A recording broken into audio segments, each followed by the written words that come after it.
I have 5 little rules that you can follow as you find your spark and bring your spark to life. The first is to go after the things that you want. Let me tell you a story. So a friend of mine and I, we went for a run in Central Park. The Roadrunners organization, on the weekends, they host races. And it's very common at the end of the race, they'll have a sponsor who will give away something, apples or bagels or something.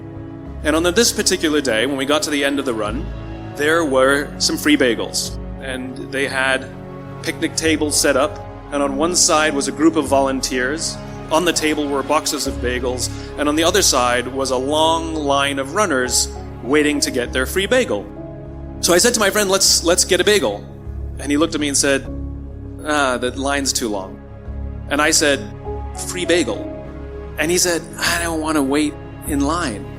And I was like, free bagel. And he says, it's too long. And that's when I realized that there's 2 ways to see the world. Some people see the thing that they want, and some people see the thing that prevents them from getting the thing that they want. I could only see the bagels. He could only see the line. And so I walked up to the line. I leaned in between 2 people, put my hand in the box, and pulled out 2 bagels. And no one got mad at me. Because the rule is, you can go after whatever you want. You just cannot deny anyone else to go after whatever they want. Now, I had to sacrifice choice. I didn't get to choose which bagel I got. I got whatever I pulled out.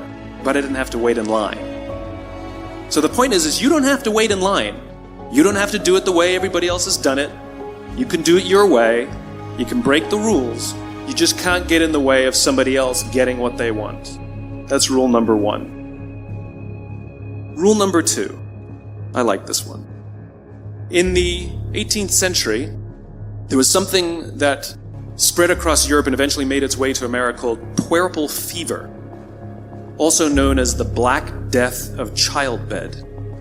Basically what was happening is women were giving birth and they would die within 48 hours after giving birth. This Black Death of childbirth was the ravage of Europe, and it got worse and worse and worse over the course of over a century. In some hospitals, it was as high as 70% of women who gave birth who would die as a result of giving birth. But this was the Renaissance.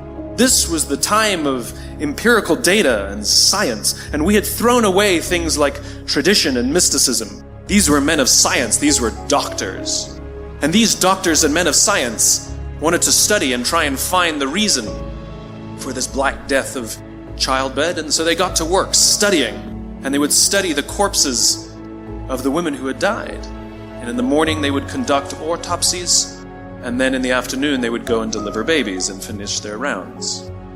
And it wasn't until somewhere in the mid-1800s that Dr. Oliver Wendell Holmes, father of Supreme Court Justice Oliver Wendell Holmes, realized that all of these doctors who were conducting autopsies in the morning weren't washing their hands before they delivered babies in the afternoon. And he pointed it out and said, guys, you're the problem. And they ignored him and called him crazy for 30 years. Until finally somebody realized that if they simply washed their hands, it would go away. And that's exactly what happened. When they started sterilizing their instruments and washing their hands, the Black Death of childbed disappeared. The lesson here is, sometimes you're the problem. And my point is take accountability for your actions. You can take all the credit in the world for the things that you do right, as long as you also take responsibility for the things you do wrong. It must be a balanced equation. You don't get it one way and not the other. You get to take credit when you also take accountability. That's lesson 2. Lesson 3. Take care of each other. The United States Navy SEALs are perhaps the most elite warriors in the world. And one of the SEALs was asked, who makes it through the selection process? Who is able to become a SEAL? And his answer was, I can't tell you the kind of person that becomes a SEAL. I can't tell you the kind of person that makes it through buds. But I can tell you the kind of people who don't become SEALs. He says the guys that show up with huge, bulging muscles, covered in tattoos, who want to prove to the world how tough they are, none of them make it through.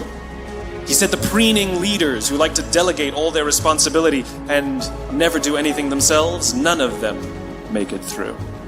He said the star college athletes who've never really been tested to the core of their being, none of them make it through. He says some of the guys that make it through are skinny, scrawny. He said some of the guys that make it through, you will see them shivering out of fear. He says, however, all the guys that make it through, when they find themselves physically spent, emotionally spent, when they have nothing left to give physically or emotionally, somehow, some way, they are able to find the energy to dig down deep inside themselves, to find the energy to help the guy next to them. They become SEALs, he said. You want to be an elite warrior. It's not about how tough you are. It's not about how smart you are. It's not about how fast you are. If you want to be an elite warrior, you better get really, really good at helping the person to the left of you and helping the person to the right of you. Because that's how people advance in the world. The world is too dangerous and the world is too difficult for you to think that you can do these things alone. If you find your spark, I commend you. Now, who are you going to ask for help, and when are you going to accept help when it's offered? Learn that skill. Learn by practicing helping each other.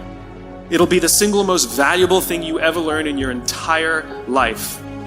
To accept help when it's offered and to ask for it when you know that you can't do it. The amazing thing is, when you learn to ask for help, you'll discover that there are people all around you who've always wanted to help you. They just didn't think you needed it because you kept pretending that you had everything under control. And the minute you say, I don't know what I'm doing, I'm stuck, I'm scared, I don't think I can do this, you will find that lots of people who love you will rush in and take care of you. But that'll only happen if you learn to take care of them first. Lesson 4.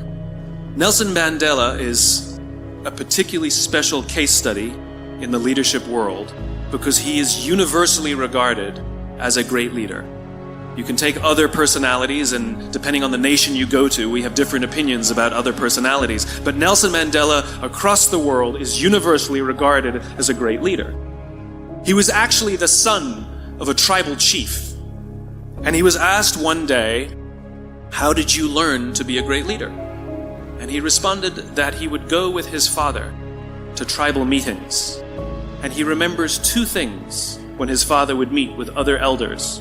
One, they would always sit in a circle. And two, his father was always the last to speak. You will be told your whole life that you need to learn to listen. I would say that you need to learn to be the last to speak. I see it in boardrooms every day of the week. Even people who consider themselves good leaders, who may actually be decent leaders, will walk into a room and say, here's the problem, here's what I think, but I'm interested in your opinion, let's go around the room. It's too late. The skill to hold your opinions to yourself until everyone has spoken does two things. One, it gives everybody else the feeling that they have been heard. It gives everyone else the ability to feel that they have contributed. And two, you get the benefit of hearing what everybody else has to think before you render your opinion. The skill is really to keep your opinions to yourself. If you agree with somebody, don't nod yes. If you disagree with somebody, don't nod no. Simply sit there, take it all in, and the only thing you're allowed to do is ask questions so that you can understand what they mean and why they have the opinion that they have. You must understand from where they are speaking, why they have the opinion they have, not just what they are saying. And at the end, you will get your turn. It sounds easy. It's not. Practice being the last to speak. That's what Nelson Mandela did. Number 5, my favorite one of all. True story. There was a former Undersecretary of Defense who was invited to give a speech at a large conference, about 1,000 people. And he was standing on the stage, with his cup of coffee and a styrofoam cup, giving his prepared remarks with his PowerPoint behind him. And he took a sip of his coffee and he smiled and he looked down at the coffee. And then he went off script. And he said, last year I spoke at this exact same conference. Last year I was still the undersecretary. And when I spoke here last year, they flew me here business class. And when I arrived at the airport, there was somebody waiting for me to take me to my hotel. And they took me to my hotel and they had already checked me in and they just took me up to my room. And the next morning I came downstairs and there was someone waiting in the lobby to greet me and they drove me to this here same venue. They took me through the back entrance and took me into the green room and handed me a cup of coffee in a beautiful ceramic cup. He says, I'm no longer the undersecretary. I flew here coach. I took a taxi to my hotel and I checked myself in. When I came down the lobby this morning, I took another taxi to this venue.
I came in the front door and found my way backstage, and when I asked someone, do you have any coffee? He pointed to the coffee machine in the corner, and I poured myself a cup of coffee into this here styrofoam cup. He says the lesson is, the ceramic cup was never meant for me. It was meant for the position I held. I deserve a styrofoam cup. Remember this. As you gain fame, as you gain fortune,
as you gain position and seniority, people will treat you better. They will hold doors open for you. They will get you a cup of tea and coffee without you even asking. They will call you sir and ma'am, and they will give you stuff.